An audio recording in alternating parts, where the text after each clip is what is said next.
Joining us today is Union Power Minister Mr. RK Singh to speak about the recent debate around the subject of freebies and also the uproar that Parliament witnessed towards the last leg of the monsoon session over the centre introducing the Electricity Amendment Bill in Parliament and then, of course, recommending sending it to a standing committee. Mr. Singh, I'll in fact, speak about the freebies subject at the moment because that's the topical issue. It came up in the Supreme Court today as well. The Supreme Court has asked for affidavits to be filed to understand everyone's position. But as far as the central government is concerned, because there's been so much of politicking around the subject, where do you stand on the subject of freebies? I'll just give you some facts. You see, as far as the freebies are concerned, let me explain to you the overall construct. The overall construct is that when Mr. Kejriwal or any other person announces that I will give free this, free that, he is not the one who is giving it. It's the taxpayer. They don't pay. It's the taxpayer who bears the burden of that freebie. So it's not Mr. Kejriwal giving it. It's the taxpayer of Delhi, number one. Number two, you see the tax resources or the revenue resources of the government are fixed and finite.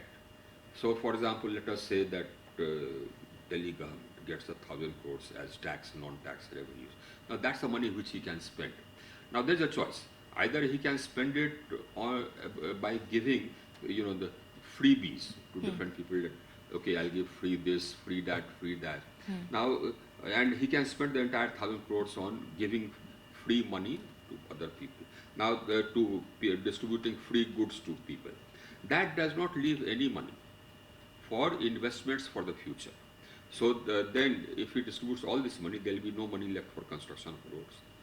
There will be no money left for construction or expansion of hospitals, construction or expansion of schools, or putting in place stronger transmission systems for the future, stronger, the more generation systems for the future. There will be no money left for that. So basically, what needs to be placed before the people is that total finances available with the concerned state. How much of that they want to distribute free to which sections? You see, they give freebies to buy votes. It's actually buying votes. And they're buying votes not your own money, but using the public money, taxpayers' money. So they are trying to buy votes using taxpayers' money. So that math needs to come out before the people. That this is the total budget available for expenditure. Out of this much I want to distribute.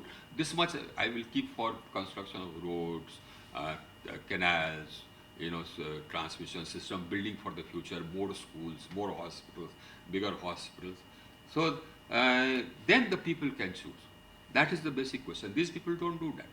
So that is one thing. Okay. So that is one thing. Okay. That is one aspect. So that's why the type of announcements which these people do to buy votes is actually nefarious, I would call it, and that's why the Supreme Court is exercised about it. There's another angle to it. For example, let's take the power sector. Now today, my consumption, demand and consumption of electricity in energy terms is 1,450 billion units a year. That's the actuals. And my established capacity for power generation is 403 gigawatts. That means 400,000 megawatts, 403,000 megawatts. Now, according to our Central Electricity Authority, looking at the rate of growth, our requirement for power will go from 1,450 billion units to 2,900 billion units in 2030, more than double. So it will more than double. And the capacity required for that will be 820,000 megawatts, more than double what it is. So that means about 400,000 megawatts capacity has to be established between now and 2030. If we don't, there will be blackouts. Now, that is difficult now. You know why? Because the total outstanding of the dues on account of power supplied and not paid for by the distribution companies is 1,10,000 crores. Now it would have gone up to about 1,20,000 crores, number one. And you know why it's outstanding? that 1,20,000 crores. Right. The states need to pay 1,30,000 crores to their distribution company. So they haven't paid that. Out of that, 72,000 crores is on account of subsidy, which they announced they have not paid. And about 65,000 crores is on account of their government department dues, which they have not paid. So they have not paid about 1,35,000, 1,40,000 crores to their distribution companies, and the distribution companies have not paid for the power which they consumed. Therefore, the generation gets into stress. You recall, and our generation system was in stress. Yeah. In 1819, it was a major stress.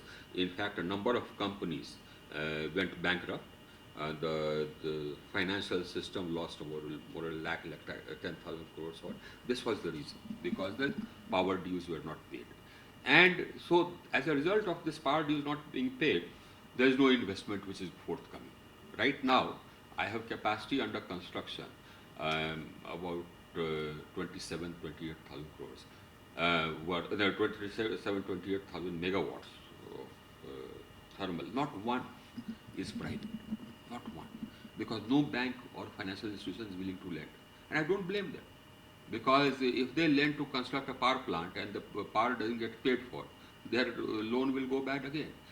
So that is, and if no investment comes, then no capacity addition takes place. No capacity addition takes place, we become an area of darkness worse than Sri Lanka. So that is why these people, are actually, virtually I will call them anti-national. They are not bothered about what happens to the country in the long term.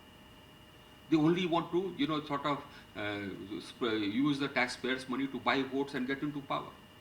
That's the shameful thing. Those are very strong words that you're using. Yes.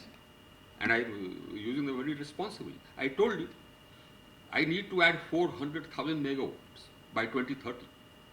And banks and financial institutions are not willing to lend. And I don't blame them, because the power does not get paid for.